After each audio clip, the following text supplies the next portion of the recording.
Y en el primer libro de Samuel encontramos historias vívidas, tremendas. Y vamos a tratar de perfilar dos personajes. Son dos mujeres. Pero el Espíritu no nos trae a memoria estos dos personajes porque sean mujeres, sino porque hay dos actitudes en estas mujeres.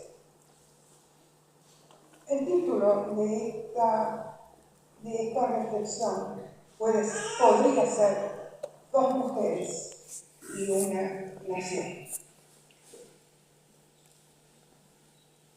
Dos mujeres, dos personajes, dos personalidades, dos consecuencias y una nación.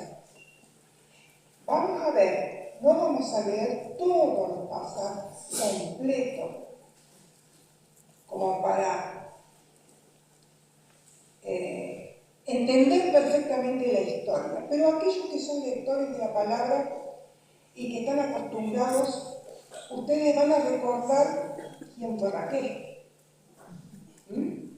Raquel, la esposa de quién? Fue de Jacob. Oiga, ¿usted tiene ganas de estar acá? ¿O mi cara y mi persona le molesta? No, ¿qué? No me diga amén, ¿eh? Dígame sí o no. ¿Qué? Ah, ¿quiere estar acá y qué más? Ah, pero bueno, también sí. Contribuyo. No, porque los veo como con poco ánimo. Estos pensamientos que a mí me fluían mientras trataba de desentrañar qué me quería decir Dios para que me trajera en esta mañana, con estos dos personajes de la palabra. Y estos dos pensamientos que batallaban en mí son cerca pero lejos de Dios, bendecido pero con carga de maldición. A esta altura les digo poco con el pensamiento, pero eran los dos pensamientos que me venían a mí. Y este otro, la gratitud y el gozo van de la mano. Me promete que va a recordar, y el que no tiene memoria para recordar puede escribir. Porque ahora me está dando miedo cuando alguien se piensa mucho. Cerca pero lejos de Dios. Puede ser. Bendecido pero con carga de maldición. ¿Puede ser esto? La gratitud y el gozo van de la mano. A ese me anima más. ¿No? Bien. El libro de Génesis, en el capítulo 29, ustedes encuentran una historia muy, pero muy importante, muy llamativa también. Los lectores de la Biblia, que acá debo tener muchos, si no todos, ¿no? Sí. Nos conviene. Nos conviene. Ustedes saben que yo soy miope, ¿no? Pero cuando estoy desde acá, es decir, en esta situación, tengo vista de águila. No sé, pero yo no veo al Lucho Giraudi acá. Bien. Génesis 29 nos habla de cosas muy trascendentes, un poco complicadas entre ciertos parientes, ¿no? Una lucha de trampas entre parientes. Qué tremendo esto. Y una historia de amor entre Jacob y Raquel. ¿Recuerdan a Jacob, no? Ese que la primogenitura me sale un silbido. A su hermana. Le arrebató, gracias. Le arrebató, es un Ismaelita. Le arrebató la primogenitura y se quedó con todo. Jacob, Cuando su hermano Esaú se da cuenta, se tiene que ir. Y se va lejos a la casa de unos parientes. Y allí es donde se desenvuelve la historia de amor entre Jacob y su prima Raquel. Raquel, la hija de su tío, el tío Labán, era hermano de su mamá. Y ahí se lleva a cabo esta historia, una historia de amor.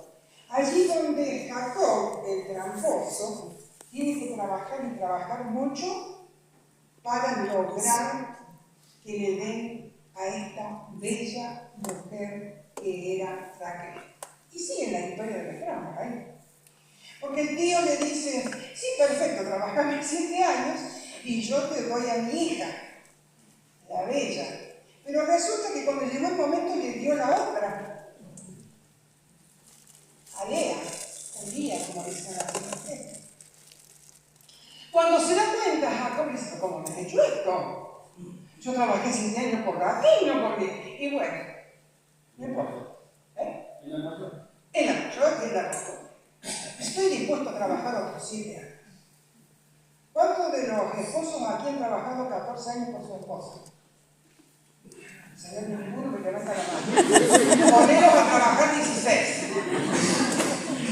Porque las esposas valen y mucho más que eso. Yo se lo digo en tono jocoso y usted se divierte. Ahí está. 7 más 7 años de trabajo. La cuestión es que la vida matrimonial se desarrolló dentro de esos parámetros. Hubo muchas peleas entre Lea y Raquel. Imagínense una familia donde hay tantas peleas. ¿Por qué serían las peleas? Porque Raquel se dio cuenta que no podía tener hijos, mientras que Lea, que no era la esposa preferida, comenzaba a tener niños. Y estamos en un momento, los hijos siempre son una bendición y son considerados una bendición. La historia, la Biblia está plagada de historias de mujeres estériles y acerca del sufrimiento. Nosotros, por imperio del Espíritu Santo, estamos tomando nada más que 2 ejemplos. Se desarrollaron muchas peleas entre Lea y Raquel, porque Lea hacía versos, era la madre hasta ahí de 2 hijos. Y los celos y la amargura empezaron a entrar en el corazón de Raquel, la bella. Ahora dice la palabra que tenía solamente ojos hermosos. Celos y amarguras. Génesis 30, usted anote lo que dice en casa, léalo. Lea. Porque usted va a encontrar tesoros incalculables. Mucho más el Señor quiere revelarnos cuando estamos leyendo su palabra. Génesis 30, allí nos cuenta que la esterilidad, Raquel se da cuenta que era estéril. Y Raquel, en medio de su amargura y su desesperación, porque veía que no podía tener hijos, ¿qué hace? Busca algunos medios alternativos. En ese entonces las familias estaban conformadas por las esposas de primer grado, digamos, las más amadas, las más reconocidas, y esposas que no eran tan grandes, o concubinas. Hágase una idea que en su casa, a lo varonil, hay 2 esposas, 3. Sí. Bueno, Salomón no podía tener todo en el palacio, eran incluso 750. ¿Usted se imagina? Bueno, yo no. Ven. Estas cuestiones se practicaban. Y Raquel, al ver que no podía tener hijos propios, decidió ofrecerle la sierva que tenía a su esposo para que tuvieran relaciones sexuales. Josefa considera también que el hijo que tuviera con la sierva iba a ser un hijo propio. Así lo hizo. Jacob no se negaba, que era la costumbre. Mis amados varones, hermanos, muy amados, ni se les ocurre. Ni se les ocurre. Lo cierto es que pasó un tiempo así y Raquel busca de esta manera alternativa tener problemas.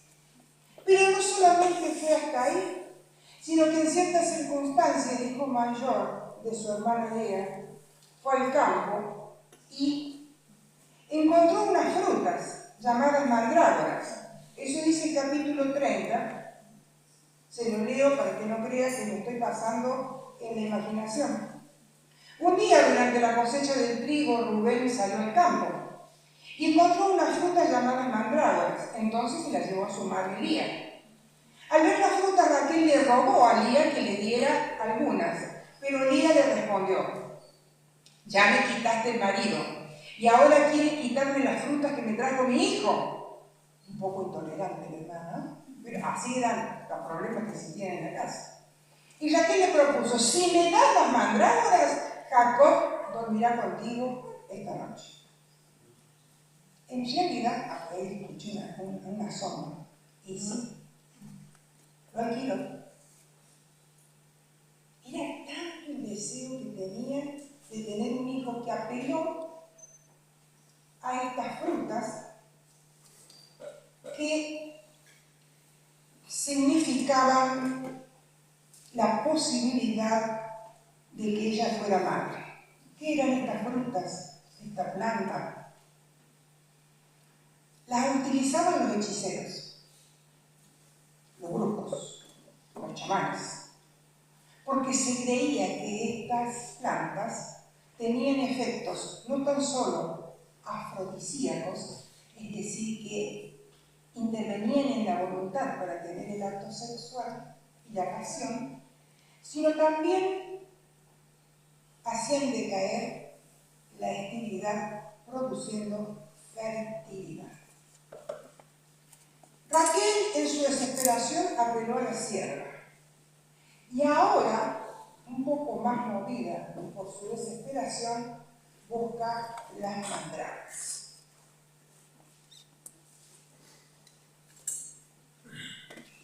Más adelante, en el capítulo 30, el verso 22, usted puede leer: pero Dios, es decir, que a pesar de Dios tuvo compasión de Raquel y respondió a sus oraciones.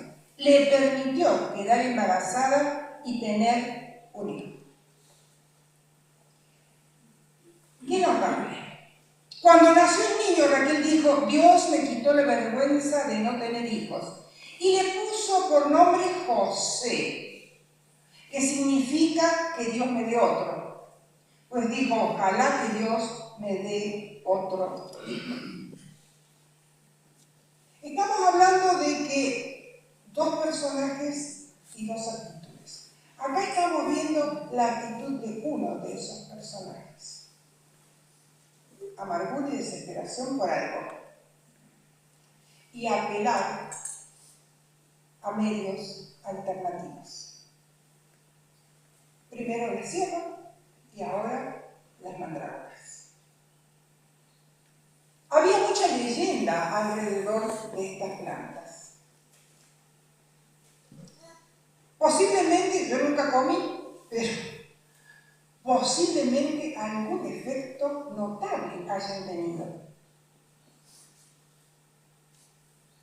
Hay muchas hierbas, frutos que tienen efectos característicos que hacen que las personas manifiesten algo. A lo mejor somnolencia, mucha efusividad, una explosión del carácter.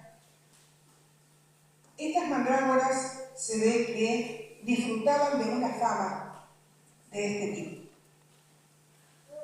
Y la buscaban mucho los hechiceros y los brujos para lograr alguna cosa, a lo mejor también alucinaciones, alguna cosa de esas. Pero dice Génesis 30:22 que Dios tuvo compasión de esta mujer. Porque se nos ve a alguien muy deseoso de tener hijos, con mucha amargura por no poder tener hijos. Y nosotros conocemos muy bien, porque la Biblia nos relata de casos en que mujeres estaban desesperadas por tener un hijo. Este es el caso de Raquel. Demuestra esta actitud. Pero avancemos un poco más en perfilar a estos personajes. Quería decir esto y se me pasó por alto y no quiero que se me pase por alto el hecho del nombre que Raquel le coloca a su primer hijo. Le puso José, que significa que Dios me dé otro hijo. No había terminado de tener el niño o de parir cuando ella está anhelando otro hijo. Tanto es así que a este le pone, ojalá que Dios me dé otro. No había terminado de abrazarlo cuando ella estaba pensando en otro hijo más. Y dijo, ojalá que Dios me dé otro hijo. Hay una cuestión de competencia entre Lea y Raquel, muy profunda. Probablemente Lea también haya vivido una serie de circunstancias, no lo dice la Biblia, yo me lo imagino. Ante una de las hermanas tan bonitas, irían al baile del sábado y abrazaba Raquel, mientras que Lea se quedaría sentada, porque hasta que le vieran los ojitos que eran tan bellos, pasaría un rato. No sé, yo me permito ir un poco más allá y algunos se ríen. Puede ser, o no. Lo cierto es que no terminó de tener uno como ya quería tener otro hijo más. Seguimos adelante. Siguen las trampas entre los parientes, ¿no?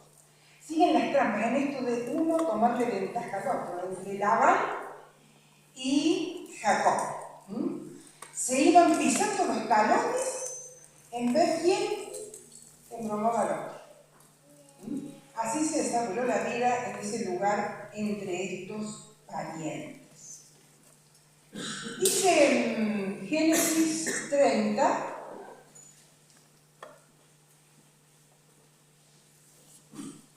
que en un determinado momento Jacob decide irse de ese lugar y volver a su tierra. ¿Se acuerdan que él fue a parar ahí porque venía escapando de su hermano? Y se escapa. Toma las dos mujeres, los niños, los animales que habían sacado de las manchadas, de las marcadas, de las ovejas, de las cabras. Bien, muchos nacen así porque conocen el relato. No nos podemos detener en eso.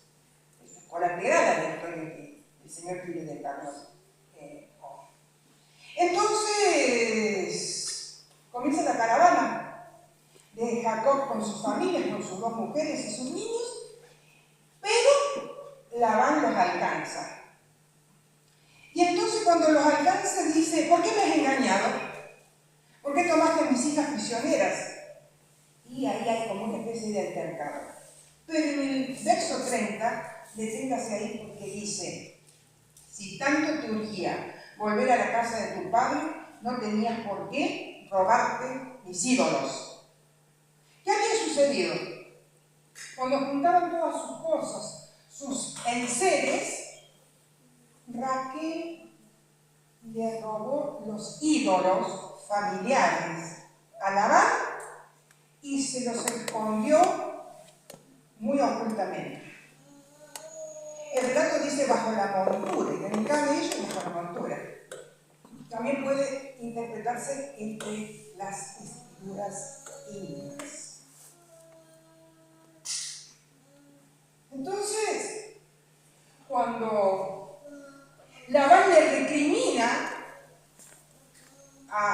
Jacob ahí lanza una sentencia tremenda. Dice, yo no te he robado nada. Y si entre mi comitiva van tus ídolos, que el tal no viva. La verdad tuve miedo, dice Jacob, que me quitaras a tus hijas por la fuerza. En cuanto a tus dioses, pasa y busca tú mismo. Si encuentras algo tuyo entre lo mío, te lo puedes llevar. Y si alguien tiene tus dioses, no quedará con vida. Nuestros parientes son testigos. Todo lo que pronuncian nuestros labios tiene efectividad. Porque dice la palabra que en la lengua está la vida. Lo tengamos ahí prendidito. Cuando Labán se acerca, va por las tiendas, y se acerca a la tienda de Raquel, Raquel estaba sentada con sus vestiduras amplias sobre los ídolos. Le dice, padre, discúlpame, no me puedo levantar, porque estoy con la menstruación. Claro, no había, ¿cómo se llama?, tampones, toallas higiénicas, copa. Entonces era posible que Labán creyera lo que le estaba diciendo su hija amada. Si no me puedo levantar, padre. No, acá tenía los ídolos guardados.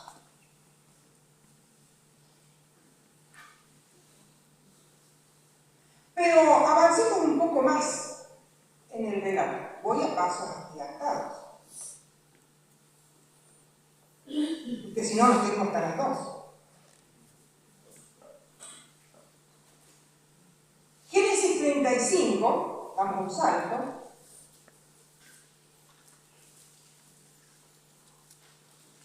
Verso 16. A otro punto de la historia, dice, Jacob y su gente se fueron de allí, estaban por llegar a Efrata, cuando le llegó a Raquel la hora de tener otro bebé.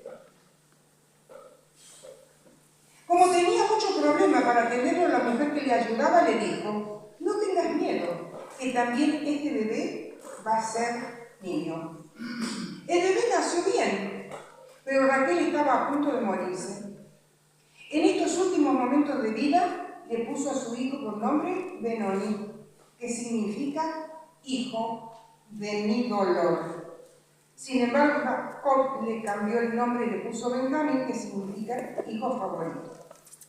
El 19 dice, Raquel murió y la enterraron en el camino de Efrata, donde ahora es Belén. No solamente tuvo un hijo, tuvo otro hijo más, con dificultad, y murió en el parto. Raquel fue una mujer que vivió en amargura y murió en dolor.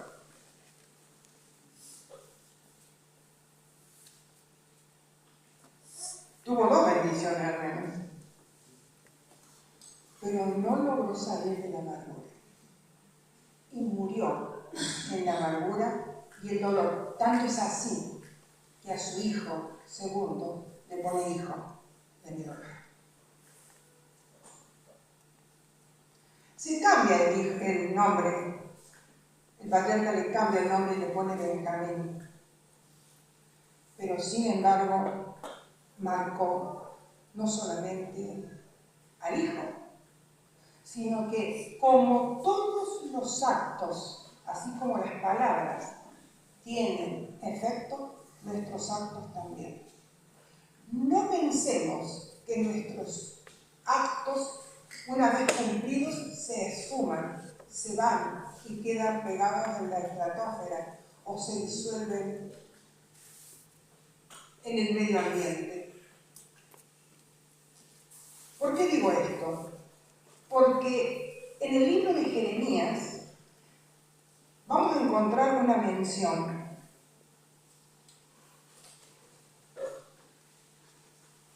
Jeremías 31:15 dice: grandes llantos y lamentos oyó la gente de Ramá. Es Raquel que llora por la muerte de sus hijos y no quiere ser consolada. ¿Qué es esto? Jeremías habla, su boca habla lo que Dios quiere dejar al pueblo. Estamos ante una situación muy dolorosa del pueblo, como es que Babilonia se lleva a los hijos, es decir, los hijos de la tierra. Y le hace decir a Dios, él mismo dice, el Dios de Israel dice, grandes llantos y lamentos oyó la gente de Ramá. Es Raquel que llora por la muerte de sus hijos. Jeremías está escribiendo 1000 años después. Cuando dice los hijos de Raquel no se refiere a los hijos que ella parió.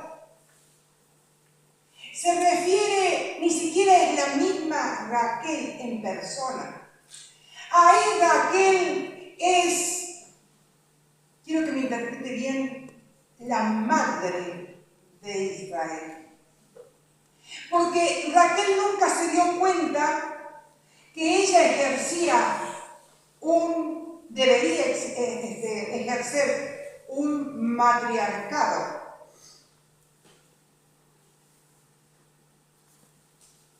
Ella vivió en amargura. Y cuando Jeremías se refiere al alma de Israel, al alma de una nación. Todos nuestros actos, como en un collage, determinan el alma de la nación. Nada de lo que hacemos se esfuma. Si nosotros trabajamos, somos decentes, amamos a Dios, hacemos que nuestros hijos amen a Dios, estamos forjando el alma de la nación.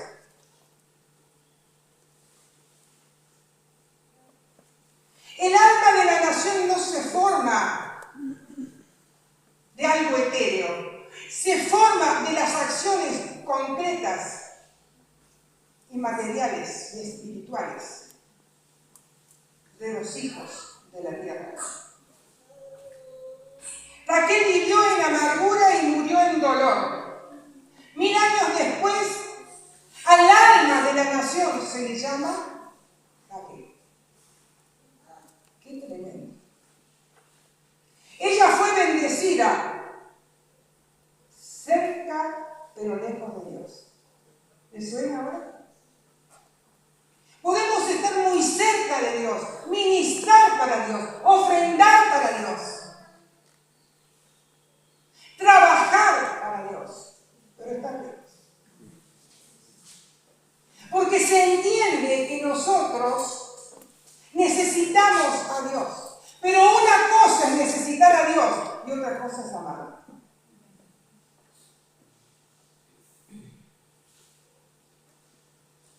Venimos ante Dios por necesidad. No está mal. Lo excelente es que vengamos a Dios porque le amamos. Así es. Y porque nuestros hijos aprendieron por nuestro ejemplo. Ah.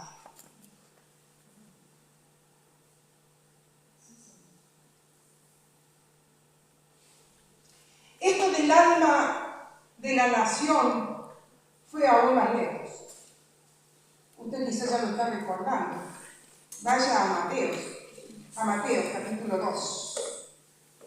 La nación vive una nueva secuencia de dolor. Jesús ha venido al mundo y Herodes se levanta y decide la matanza de los niños.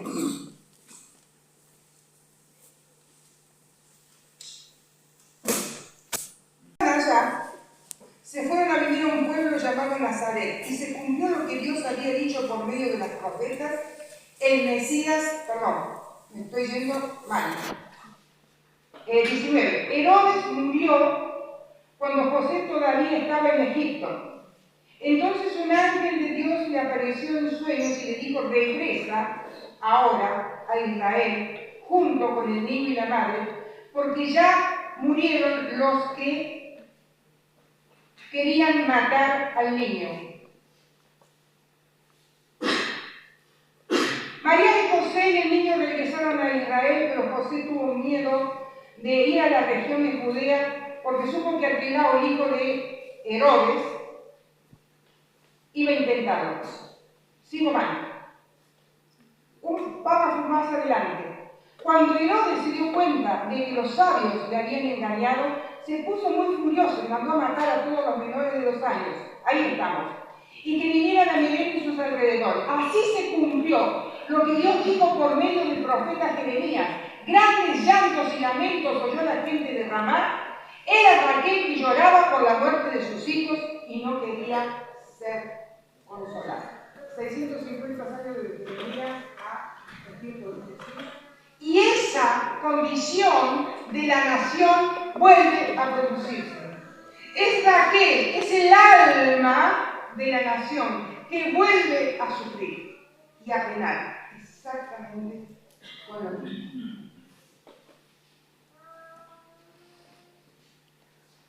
Perfilamos a grandes rasgos a Raquel. Quiero que vayamos ahora al libro de Samuel, el primer libro.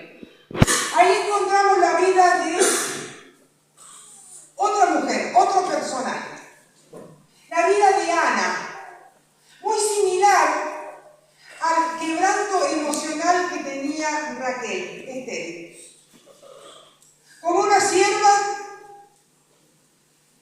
que parece que tenía familia todos los meses. Y Ana sufriendo. Todos conocemos la vida de Ana. Está acá en Samuel, en el libro de Samuel capítulo 1. Y vamos a tomar algunos versículos. Era una familia muy devota, muy devota. Ellos continuamente estaban adorando al Dios verdadero. Había 2 esposas, una Penina y otra Ana. Ana no tenía ningún hijo. Y cada vez que iban a adorar, dice que el esposo le daba la mejor parte a Ana y Ana ofrendaba la mejor parte. El esposo se llamaba Elcana. Recuerdo hace unos años, muchos años, yo era un joven de la iglesia de donde yo partí. Atendíamos los sábados una escuelita en un suburbio de Córdoba, en el barrio de Tuzancó. Y había mucho partido. Entonces les contábamos una historia todos los sábados. Entonces nosotros les contábamos la historia de Ana y su esposo, que se llamaba Elcana. Y después le hacíamos los chicos que hicieron una devolución. Cuando Miguel se lo contaba. Entonces le decíamos, ¿y cómo se llamaba ella? Ana. ¿Y cómo se llamaba él? El vigilante. ¿Cómo el vigilante? Nunca hablamos de un vigilante. Sí, pero usted dijo Elcana. La policía se dice ¿te acuerdas bien? Sí. Bien. No era el vigilante. Bien. ¿Está entretenido o no? Sí. No. Bien, entonces dice que Ana entró en una tristeza muy profunda. Dice que Penina se burlaba de ella. Debe haber sido bastante cruento. Hasta que un día Elcaná le preguntó a Ana: ¿por qué lloras? ¿Por qué no comes? ¿Por qué te afliges? Para ti es mejor tenerme a mí como muchos hijos, en vez de muchos hijos. Se promocionaba bien Elcaná. Bueno, que tenía hijos, ya tenía esposo. Dice, Ana dejó de comer, se levantó y se fue al santuario. El sacerdote Eli, que estaba allí sentado junto a la puerta, dice, Ana estaba tan triste que no dejaba de llorar. Por eso oró a Dios y le hizo una promesa. Dios Todopoderoso, yo soy tu humilde servidora. Mira lo triste que estoy, date cuenta de lo mucho que sufro. No te olvides de mí. Si me das un hijo, yo te lo entregaré para que te sirva solo a ti todos los días de su vida. Como prueba de que te pertenece, no se cortará el cabello. Hoy pasamos al frente, pidiendo que nuestros hijos le amen. Esto es una promesa. Nosotros tenemos que esperar, tranquilamente, y esto se va a cumplir. ¿Dónde viene? Acá. Ana oraba a Dios en silencio. Elí le veía mover los labios, pero como no escuchaba lo que decía, pensó que está borracha. Pero le dijo, ¿no te da vergüenza estar borracha? Deja tu borrachera. Señor mío, no crea usted que estoy borracha.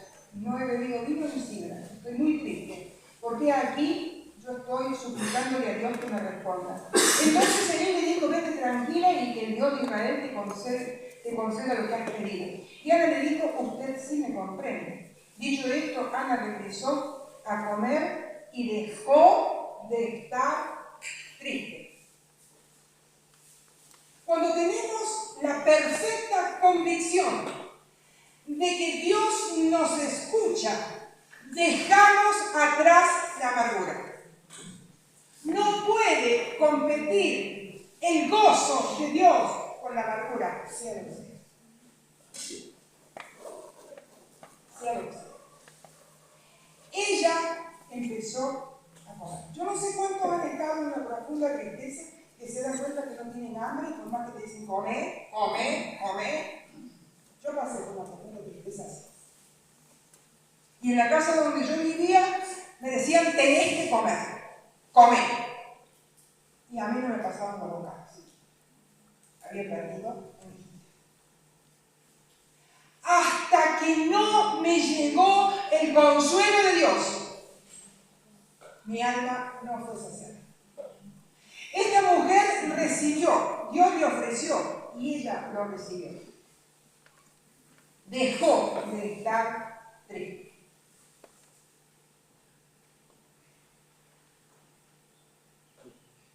Ana.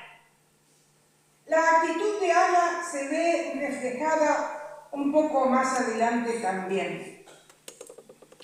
Ella tiene el niño y cuando llegó el tiempo de volver al templo a adorar, el Cana le dice, haz lo que te parezca mejor, que el niño se quede contigo hasta que pueda comer solo. Otra versión dice hasta que lo destete, ¿sí? Deje de darle el pecho y el niño coma asado, milanesa, caballo.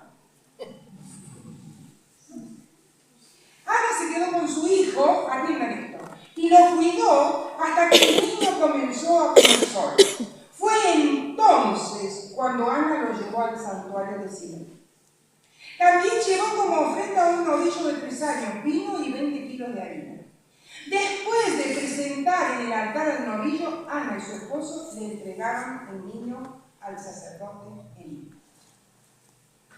Y Ana le dijo, Señor mío, hace tiempo yo estuve aquí orando a Dios. Yo le pedí este niño y Él me lo concedió. Por eso ahora se lo entrego, para que le sirva todos los días de su vida. Y todos adoraron a Dios. Esta es la actitud completa de esta mujer. Si nosotros comparamos la vida de una y de otra, vamos a ver que tenían el mismo valor, y probablemente la misma intensidad, el mismo sufrimiento. Pero la actitud de una y de la otra, fue diferente. 2 actitudes de una nación. El capítulo 2 es magnífico. Allí ustedes encuentran como título el canto de Ana. Cuando hay gozo en tu corazón, cuando has aceptado el consuelo de Dios, brota la alegría y el gozo en tu corazón. Dice los pasajes que hemos leído de Jeremías y de Mateo, nos lleva al alma de la nación que no quisieron ser consolados. Raquel, ni en el personaje, Raquel, ni en el alma de la nación aceptaron el consuelo de Dios. No aceptar el consuelo de Dios, mis amados, es simplemente negar a Dios. Porque Dios es el consolador. Y Jesús fue muy claro: necesito irme para que venga sobre vosotros El consolador. Raquel no quiso ser consolada.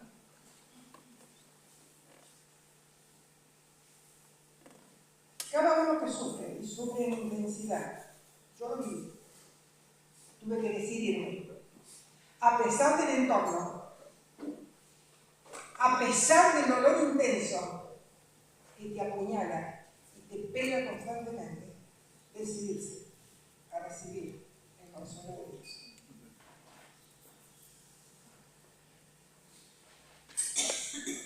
Raquel tuvo lo que tuvo lo que dice el capítulo 2, desde el 18. El niño Samuel, por el contrario, servía fielmente. Está relatando, está comparándolo con los hijos del sacerdote de Elí, que era un desastre. Este era un niño, pero ya se mostraba diferente. Su madre había hecho lo que debían hacer. Samuel se vestía con ropa de lino, como los sacerdotes. Escuchen esto: cada año su madre le hacía una túnica pequeña y se la llevaba cuando iba con su marido a presentar su ofrenda. En una de las ocasiones, escuche, Elí bendijo a Elcaná y a Ana y le dijo: ya que han puesto a Samuel al servicio de Dios, que Dios le conceda tener más hijos. Y así sucedió en los años siguientes. Dios bendijo a Ana y ella tuvo 3 hijos y 2 hijas. Mientras tanto, el niño Samuel crecía bajo el cuidado de Dios. Ana no recurrió a medios alternativos. No recurrió, aun cuando la legalidad le permitía que Penina se llegara a su esposo o su esposo se llegara a ella, ni hubo medios hechiceros. Ella esperó, confió, entregó, se preocupó, alimentó, perfiló el alma de Samuel. Y llegó el tiempo en que en recompensa, aún el sacerdote Elí, que andaba navegando en aguas extrañas, Dios lo toma y habla por boca de Elí. Ya que han puesto a Samuel al servicio de Dios, Dios le conceda tener más hijos, y tuvo 5 más. Estos pasajes evidentemente nos hablan mucho de cuál tiene que ser nuestra actitud frente a las vicisitudes de la vida. En el mundo tan gris. Pero ¿qué vamos a hacer frente a esas cuestiones? Es una cuestión de actitud. Sabiendo que nuestras actitudes están perfilando el alma de la nación. Ni qué decir a nuestra familia. Porque nada de lo que hacemos o decimos se esfuma, se va, se evapora, sino que nutre el alma de la nación. Ana pudo hacer en el cántico de Ana una reflexión muy hermosa que ha quedado hasta nuestros días, pero por sobre todas las cosas, el niño Samuel crecía bajo el cuidado de Dios y Samuel llegó a ser lo que nosotros conocemos en el primer libro de Samuel y el segundo libro de Samuel: ungido por Dios y bendecido por Dios.